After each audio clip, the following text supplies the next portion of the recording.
seen many strange things on that mountain, but nothing prepared me for what I saw that night. Two children, alone, standing in the snow. Have you ever seen a child standing somewhere no child should ever be? Something's already wrong in the way their bodies don't react to the cold. It was January of 1997. I was on duty at the old rescue cabin near Humphreys Peak. The storm was coming down hard, and I was just hoping to keep the generator alive until dawn.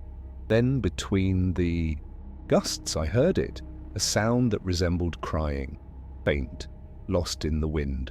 I opened the window and saw two figures outside, small, motionless, staring straight at me. I remember the silence, the kind that cuts through the air, unnatural. No animals, no cracking branches, not even the wind moving through the trees. Just their eyes, fixed, as if they had been waiting for me.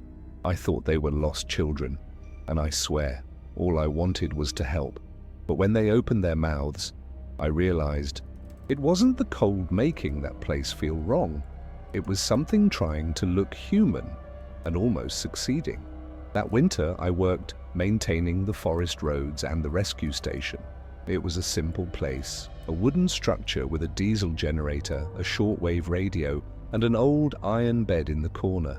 I stayed there by choice after my brother died in an accident on Route 66. I needed silence, a place where no one would ask if I was okay. January blizzards were always the worst.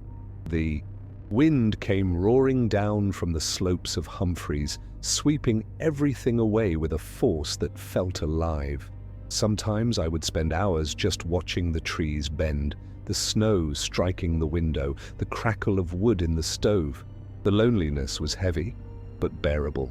Until that night. The radio hadn't worked for days. I tried to reach the nearest ranger post, but the signal vanished in static. I spent the day fixing a valve on the generator, melting snow for water, writing fuel levels in my notebook. Everything was routine, the kind of monotony that dulls your mind but keeps you sane. When darkness fell, the sky turned to a flat grey sheet. No stars. Total black. I was finishing a weak cup of coffee when I heard it again. Something like a sob outside. I thought it was the wind, but then it came again, clearer. A small voice, thin, asking for help. I grabbed my coat, flashlight, and opened the door. The cold cut like a knife. The beam barely pierced the air through the snow. I walked a few steps and saw them. Two small figures, maybe 10 yards away. Still, no movement, just pale faces and eyes reflecting the light like glass. I called out, "It's okay. Are you lost?" No answer. Just that same sound, like crying, but without emotion, as if someone were mimicking what they thought a scared child should sound like. I ran back inside, and for some reason, I still can't explain, I left the door open. It took me a few minutes to gather the courage to look out the window. Again. The wind pounded, snow was already halfway up the sill. The flashlight's beam still trembled outside, and the two children hadn't moved an inch. It was like time itself had stopped around them. I grabbed the rifle hanging on the wall. Instinct, not fear. If they really were lost kids, the sound might scare them, but something deep inside told me I needed to be ready for anything. The radio stayed dead. The generator coughed and sputtered with an irregular rhythm that set my nerves on edge. Then I heard footsteps, slow ones, snow crunching near the porch. I moved to the window and saw one of them. The smaller one, closer now. The face was blank, but the mouth was moving. It wasn't asking for help. It was repeating a few broken words. Cold. Inside. House. The syllables were wrong, distorted, like something learning to speak. The other figure stayed behind, watching me. Her eyes caught the flicker of the generator light. Yellow for an instant, then black again. I felt a weight in my chest, something urging me to open the door and bring them in, even while every part of me screamed not to. I stepped back to the stove and threw on more wood, just to stay busy. When I looked again, they were gone. No tracks, no marks in the snow, nothing. Just the wind circling where they had stood. I sat on the bed, rifle between my knees, trying to make sense of it. Maybe it was hallucination, isolation, cold, exhaustion. I tried to sleep, but the noise outside wouldn't let me. Not voices anymore, laughter. Short, muffled laughs from different places around the cabin. That's when I realized they weren't trying to come in. They were waiting for me to go out. The night dragged on. The stove's heat barely held back the cold. The generator was dying.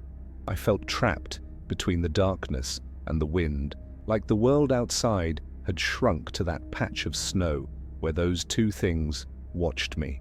Around 3 in the morning, the sounds stopped. No laughter, no cracking wood, just silence, the kind that hurts your ears. I went to the back window, the one facing the slope, and saw footprints. 2 rows of small prints circling the cabin, ending right beneath my bedroom window. The flashlight shook in my hand, and for a second I saw something crouch there, too fast to understand what it was. A small, greyish shape, its limbs bent at impossible angles. Instinct took over. I pushed the table against the door, locked the windows, sat by the stove with the rifle across. My knees. Time became meaningless. I heard soft steps on the roof, then scratching on the wall, always followed by breathing. Short, steady, like someone trying to imitate a sleeping child. Around 4, the generator died. Darkness swallowed everything. Then 3 soft knocks on the door, and a voice outside whispered my name. Henry! The way it said it wasn't human. Syllables placed one by one, unsure of what they meant. Then another voice, identical, repeated my name. I froze. They knew my name, and there was no way they could. I should have waited for dawn, closed my eyes, done anything but look. Yet some part of me needed to see. So I went to the window, slowly, and looked out. Worst decision of my life. The kerosene lamp barely lit the glass. Frost covered it from the inside, so I wiped it with my sleeve, and saw their faces, pressed against the other side. So close their breath fogged the glass. At first, their features looked normal, but something was off. Eyes, too. Large, the light inside them reflecting orange in the flame. Their mouths didn't move, but the voices, the ones saying my name, were coming from there. I screamed and stumbled back, knocking over the chair. When I looked again, the glass was empty. I ran, locked every window, sat by the stove shaking, not sure if from fear or cold. I tried to rationalize. Isolation? Altitude? Exhaustion? Hallucinations maybe? Maybe. But fear doesn't need proof. It only needs to make you feel small. And I'd never felt smaller. I decided to wait for dawn. If the radio came back, I'd call for help. Sitting there, rifle in hand, the lamp fading, was all I could do. For a moment I remembered why I was there, running from loss, from faces I could no longer see. Funny how solitude feels like refuge until something decides to share it with you. If you've ever experienced something you couldn't explain, you know what I mean. And if you want to keep hearing stories like this, leave a like. It helps more than you think, I swear. I looked out the window again and saw them once more. But now they were farther away, standing side by side, facing the mountain, as if waiting for a signal. Then the wind carried a reply, a deep, resonant sound from the trees, a call, and they answered. The sound that came from the forest wasn't animal or human, something in between, a low frequency that made my chest vibrate. The 2 figures moved slowly in perfect sync until they vanished into the woods. For a moment, I thought it was over, that maybe fear and cold had twisted my mind. But minutes later, the sound returned, closer all around me. The air felt alive, thick. The cabin walls creaked, nails whining, as if something were pushing from outside. I knelt by the window, staring into the dark. Nothing, just snow falling heavy and dense. The lamp's flame flickered, casting moving shadows across the walls. And then, in the corner of the window, a hand, small, thin, pale, then another, and another. 4 hands, scraping the glass, searching for a gap. The voice came again, louder this time. Henry! Cold! Let us in!" And another, layered on top, same tone, same words, but out of sync, like a recording gone wrong. I stepped back, but the table blocking the door began to move on its own. A heavy blow from outside, then another. The wood cracked. I fired the rifle without thinking. The shot echoed inside, swallowed by the storm. Silence. The smell of gunpowder mixed with kerosene.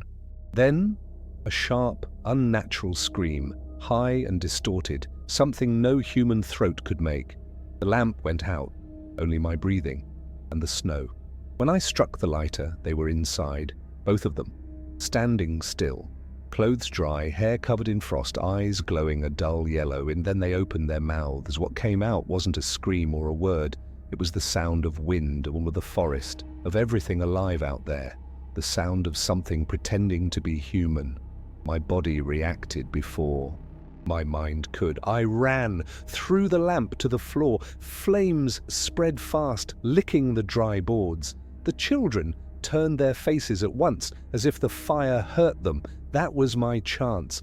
I shoved the table aside, kicked the door open, and dove into the snow. The cold tore at my skin, but I kept running, stumbling, falling, getting up again. Behind me, the voices. My name repeated over and over, blending with the wind. "Henry, Henry, come back." The moon was hidden, sky heavy. I knew the road was about 2 kilometers away.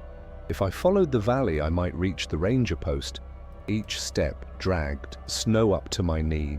But fear moves a body in ways the body doesn't understand. At one point, I looked back. The cabin was on fire, a bright orange stain against the white mountain. And for a moment, I swear, I saw them standing before the flames, still, unharmed. The firelight made their faces shift, as if something beneath the skin was stretching. I ran until I couldn't feel my fingers. When I finally saw the wooden post with the ranger sign, I collapsed, knees in the snow, gasping, waiting for daylight. When dawn finally came, the sounds had stopped. No footsteps, no voices, nothing. The rangers found me hours later, half frozen, half gone. They said they went back to the cabin but found only ashes, no bodies, no footprints, nothing to prove anyone or anything had been there with me. I tried to move on, but sometimes I still dream about that sound. And every time the wind blows too hard at night, I swear I hear my name whispered. Wrong. And if you've ever felt something watching you in the dark, stay with me. What comes next might make more sense than you think. It's been 28 years since that night, and I still think about them. Sometimes, when the snow covers the ground here in Flagstaff and the wind blows from the peaks, I feel that same chill up my spine. I never went back to that spot.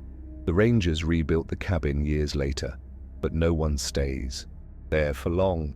They say the doors slam on their own, that small footprints appear in the snow, even when there's no one around. After that night, I learned not to trust what my eyes see. What I saw looked human enough to stir pity, but empty enough to freeze the soul. That kind of evil doesn't scream, it imitates, it waits, and when it speaks with your own voice. So when people ask why I never worked in the mountains again, I just smile and say, the cold already taught me everything I needed to know.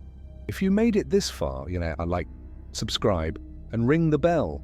That way, you help more people hear these stories and maybe, just maybe, stop someone from opening the door when they hear a voice calling their name in the snow.